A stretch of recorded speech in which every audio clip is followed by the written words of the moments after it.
الدین کی گردن ہی پر نہیں بلکہ اس کے سر پر، اس کی آنکھوں کی پتلیوں پر، اس کے جسم کے ایک ایک حصے پر آپ کا قدم مبارک ہے۔ یہ آپ فرماتے ہیں میرے دوستو، جب روحانی طور پر حضور غوث الاعظم معین الدین اجمیری کا یہ جواب سنتے ہیں تو بہت خوش ہوتے ہیں اور فرماتے ہیں کہ سید غیاث الدین کے لڑکے معین الدین نے عاجزی انکساری میں اور گردن جھکانے میں سبقت کی اور وہ سب سے آگے نکل گیا اور حسن ادب کی وجہ سے اللہ اور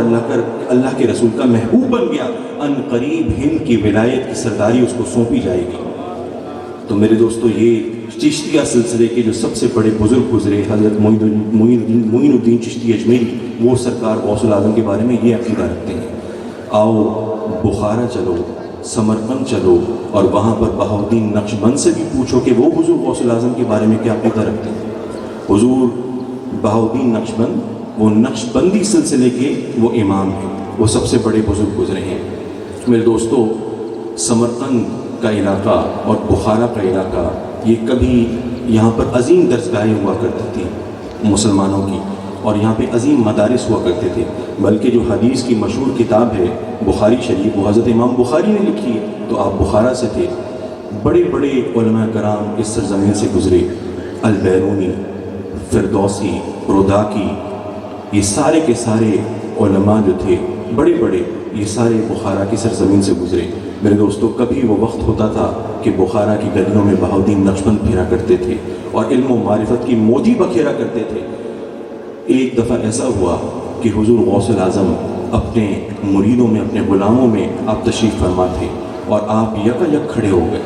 حضور غوث الاعظم یکا یک کھڑے ہو گئے اور آپ نے بخارا کی طرف رخ کیا اور اس کی ہوا کو سونگھا اور آپ نے فرمایا، ان قریب میرے وصال کے 157 سال کے بعد بخارا کی سرزمین میں ایک مرد قلندر پیدا ہوگا، اس کا نام بہاؤالدین نقشبند ہوگا، وہ میری رحمت سے وہ خاص حصہ پائے گا، میرے فضل سے وہ خاص حصہ پائے گا۔ چنانچہ جب حضور غوث الاعظم نے فرمایا، آپ کا فرمان وقت کی لوح نے اپنے اوراق میں محفوظ کر لیا، اور ٹھیک 157 سال کے بعد جب اس وقت کی لوح نے اپنے برق کو پلٹا تو بخارا کے آسمان کے نیچے بہاؤالدین نقشبند نے اپنی آنکھیں کھولی۔ بہاؤالدین نقشبند نے اپنی آنکھیں کھولی اور پھر آپ انتہائی نیک اور پاکیزہ خاندان میں پیدا ہوئے اور سلوک اور روحانیت کے منازل طے کرتے رہے، یہاں تک کہ آپ کے مرشد سید امیر کلال نے آپ کو یہ وصیت کی کہ بیٹا تم اسم اعظم کا ورد کیا کرو، اسم اعظم کا ورد جاری رکھا کرو۔ تو آپ کو جب سب روحانیت سے مالا مال کر دیا اور یہ وصیت فرما دی تو آپ نے اسم اعظم کا حضرت بہاؤالدین نقشبند نے ورد کرنا شروع کیا، لیکن وہ آپ کی زبان پہ جاری نہ ہو سکا اسم اعظم کا ورد۔ تو بڑے ملول ہوئے، بڑے رنجیدہ ہوئے اور اسی رنج و غم کے عالم میں جنگلوں میں چلے گئے۔ تو وہاں پہ گئے تو نیند آئی اور خواب میں حضرت خضر علیہ السلام سے ملاقات ہوئی۔ حضرت خضر علیہ السلام نے نصیحت فرمائی کہ بیٹے رنجیدہ نہ ہو، اسم اعظم اگر سیکھنا ہے تو شہنشاہ بغداد سیدنا شیخ عبد القادر جیلانی سے فریاد کرو، ان سے مدد مانگو، تم ان سے اسم اعظم سیکھ جاؤ، کیونکہ میں نے اسم اعظم حضور غوث الاعظم سے سیکھا ہے۔ تو یہ انہوں نے وصیت کی۔ تو چنانچہ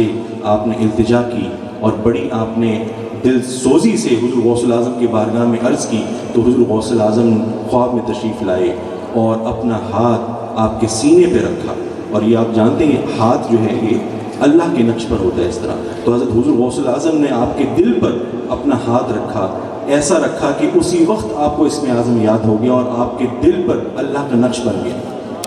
اور آپ نقش بندی آپ کا لقب مشہور ہو گیا، اور یکا یک آپ کی ہر جگہ مشہوری ہونے لگی، لوگ آپ سے فیض پانے لگے اور لوگ ہر جگہ آپ کا چرچا ہو گیا۔ تو لوگ آ کے آپ سے پوچھتے تھے حضرت بہاؤالدین نقشبند سے کہ حضرت یہ کیا معاملہ ہوا، اچانک آپ کو اتنی شہرت مل گئی، اتنا چرچا ہو گیا ہے، کیا معاملہ ہے؟ تو حضرت بہاؤالدین نقشبند فرماتے تھے کہ بات یہ ہے کہ اس میں میرا کوئی کمال نہیں ہے، لیکن یہ اس رات کا کمال ہے جب حضور غوث الاعظم میرے خواب میں آئے تھے اور آپ نے مجھے اپنی برکت عطا فرمائی تھی۔ تو یہ دوسرے بڑے سلسلے نقشبندی سلسلے کے جو امام ہیں حضرت بہاؤالدین نقشبند، یہ ان کا عقیدہ ہے کہ حضور غوث الاعظم کے بارے میں کیا عقیدہ رکھتے ہیں۔ اور میرے دوستوں، میں اپنی گفتگو کو سمیٹوں، آخری بات کروں، تیسرا بڑا عقیدہ، تیسرا بڑا جو ہمارے پاس طریقت کا سلسلہ ہے سہروردی سلسلہ، آؤ اس کے امام سے بھی پوچھ لیں، حضرت شہاب الدین عمر سہروردی سے بھی پوچھ لیں کہ حضور غوث الاعظم کے بارے میں کیا عقیدہ رکھتے ہیں، وہ حضور غوث الاعظم کے بارے میں کیا عقیدہ رکھتے ہیں، تو پتہ چلے گا کہ وہ بھی حضور غوث الاعظم کے فیض یافتہ ہیں۔ حضرت عمر شہاب الدین سہروردی وہ سہروردی کے سلسلے کے سب سے بڑے امام گزرے، آج بھی ان کا جو مزار ہے وہ بغداد میں وہاں پہ قائم ہے۔ آپ بغداد میں رہتے تھے اور آپ کی جوانی تھی، اور حضور غوث الاعظم جو تھے وہ اپنی ضعیف العمری میں تھے، تو حضرت شہاب الدین عمر سہروردی کا یہ وتیرہ تھا، یہ طریقہ تھا کہ آپ جو کلام کی کتابیں ہوتی تھیں وہ بہت پڑھا کرتے تھے، جو لاجک کے حوالے سے جو کتابیں ہوتی ہیں، منطق کے حوالے سے جو کتابیں ہوتی ہیں وہ بہت پڑھا کرتے تھے، اور اتنی پڑھتے تھے کہ آپ ان کتابوں کے حافظ تھے، آپ کو یاد تھی۔ تو آپ کے چچا ابو نجیب سہروردی وہ بھی اللہ کے بہت بڑے ولی تھے، وہ آپ کو منع کرتے رہتے تھے کہ بیٹے ان کتابوں میں اتنا وقت ضائع مت کیا کرو، یہ منطق اور لاجک میں تو ان کو اتنا زیادہ نہ پڑھا کرو، بعض اوقات اگر بہت زیادہ انسان پڑھ لے تو وہ گمراہ بھی ہو جاتا ہے۔ تو لیکن حضرت عمر شہاب الدین سہروردی پڑھتے رہتے تھے۔ تو ایک دن ان کے چچا تنگ آ کر عمر سہروردی کو حضور غوث الاعظم کی بارگاہ میں لے آئے، حضور غوث الاعظم کی بارگاہ میں پیش کر دیا اور عرض کی کہ حضور یہ میرا بھتیجا عمر ہے اور یہ منطق اور کلام کی کتابیں بہت پڑھتا ہے اور اس کو اتنی ازبر ہو گئی ہیں کہ اس کو یاد ہے پوری کتابیں۔ تو حضور غوث الاعظم نے حضرت شہاب الدین عمر سہروردی کی طرف نظر اٹھائی اور ان کو دیکھا اور پوچھا، عمر تم نے منطق کی کلام کی کون سی کتابیں پڑھی ہیں، کون سی کتابیں پڑھی ہیں؟ تو انہوں نے ساری کتابوں کے نام بتا دی۔ تو حضور غوث الاعظم نے اپنا ہاتھ مبارک وہ حضرت عمر شہاب الدین سہروردی کے سینے پہ پھیرا، اور سینے پہ جب پھیرا تو حضرت عمر شہاب الدین سہروردی فرماتے ہیں کہ مجھے وہ سارے علوم جو میں نے یاد کیے تھے اور جو مجھے ازبر تھے، اسی وقت حضور غوث الاعظم نے وہ سارے کے سارے میرے علوم مجھ سے محو ہو گئے، سارے گم ہو گئے، مجھے ایک لفظ بھی یاد نہ رہا۔ اور پھر ہوا یہ کہ جب میں حضور غوث الاعظم کی اس نشست سے جب میں باہر گیا تو پھر میری زبان پہ صرف حکمت جاری تھی، اور صرف مجھے حکمت اور معرفت کی تعلیم حضور غوث الاعظم نے دے دی۔ تو میرے دوستو، یہ سہروردی سلسلے کے امام حضرت شہاب الدین عمر سہروردی جو کہ اس آخری سلسلے کے امام ہیں، ان کا حضور غوث الاعظم کے بارے میں عقیدہ ہے۔ چشتی سلسلہ دیکھ لو، نقشبندی سلسلہ دیکھ لو، سہروردی سلسلہ دیکھ لو، ارے جو سلسلہ دیکھ لو، ان معرفت کے پیالوں کو، ان معرفت کے جاموں کو حضور غوث الاعظم نے ہی سیراب کیا ہے۔ حضور غوث الاعظم کے فضل و کرم کے بہتے ہوئے شیریں سمندر وہ ہر زنگ آلود دل کو،